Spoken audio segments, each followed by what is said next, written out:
j'aurais pas voulu. Well, my little gibbous, if you stop making so many basic mistakes, then maybe your friends won't bully you so much.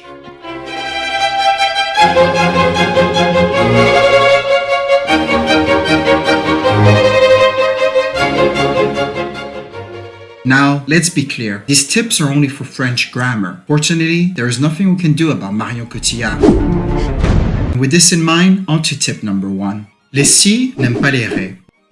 No, my little gibbous, this has nothing to do with Lindsay Lohan's inexplicable hatred for Ray Charles, although it is rather concerning. So what does it mean then? It means that following an if statement, si, you never use the conditional, but rather the indicative. And so, my little gibbous, si j'aurais su becomes si j'avais su, if you aren't illiterate. Tip number 2. Replace the verb with mode. My little gibbous, take aider and aider. The first is the participle of to help, while the second is its infinitive. But they're pronounced exactly the same. So how do you make sure you write it correctly? By replacing it by mode. Here are 2 sentences. Je vais aider grand-mère and j'ai aidé grand-mère. Which one takes an accent and which one doesn't? If you aren't a native speaker or your little gibbous, it may not be that easy. But replace the verb with mode and voila. Je vais mordu ma grand-mère just doesn't work. It's very awkward. Like you, my little gibbous. So it's clear it should be je vais aider mordre ma grand-mère. However, j'ai mordu ma grand-mère does work, so it takes an accent. And if you don't like the idea of biting your own grandma, don't worry, my little gibbous. It also works with to hang, vendre, or even to sell, vendre, if you can no longer afford her medical bills. I don't judge.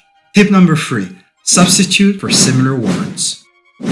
My little gibbous, in French, if you confuse words which sound the same but have different spellings, and you will, it's usually a good idea to replace them with others of similar meaning. For example, la and la can be found out by asking yourself where, où, as in d'où est où, d'où est là. Ce can be replaced by me and te, while ce can't. Of course, there are exceptions. It will be too easy otherwise, but it's still very useful, and the list goes on. So I strongly suggest Googling it or even coming up with your own.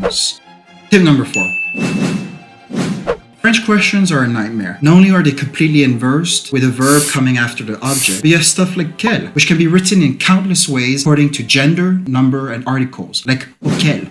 So of course, in all that mess, I understand if you miss some prepositions, my little gibbous. Quelle marque sont ses chaussures doesn't sound wrong, but it is. It should be de quelle marque sont ses chaussures. So an easy way to make sure you aren't forgetting anything is to rephrase the question using the standard subject, object, verb format. Quelle marque sont ses chaussures becomes ses chaussures sont quelle marque. Does that work? No, because you need de. Ses chaussures sont de quelle marque. This also makes it easier to recognize the subject, ses chaussures, and the object, marque, correctly, and so agree in number and gender with the right word. Tip number 5. The truth is that the French language is the result of thousands of years of diverse cultural and linguistic influences. Spaniards and Italians can understand Romanian better than French. So don't try. Don't try to make sense of it. It just doesn't. It's like English pronunciation. Really, you're better off learning by heart. Sure, little gibbous, I could tell you that, like in Spanish, the genders of French nouns are actually determined by their endings, and then show you the table of 28 endings with their associated gender. The endings that could be either gender, and of course, their effing exceptions. But why? By the time it'll take you to learn all this, you could have just memorized the word concerned by those rules. And that's it, my little gibbous. Now you can go and ask your mother why this old stranger knows your name without sounding like an absolute moron.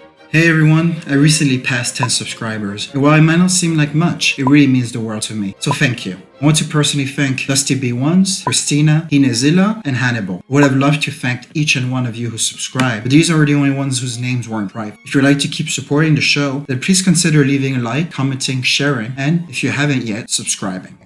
This was Barris. I will see you next week, but until then,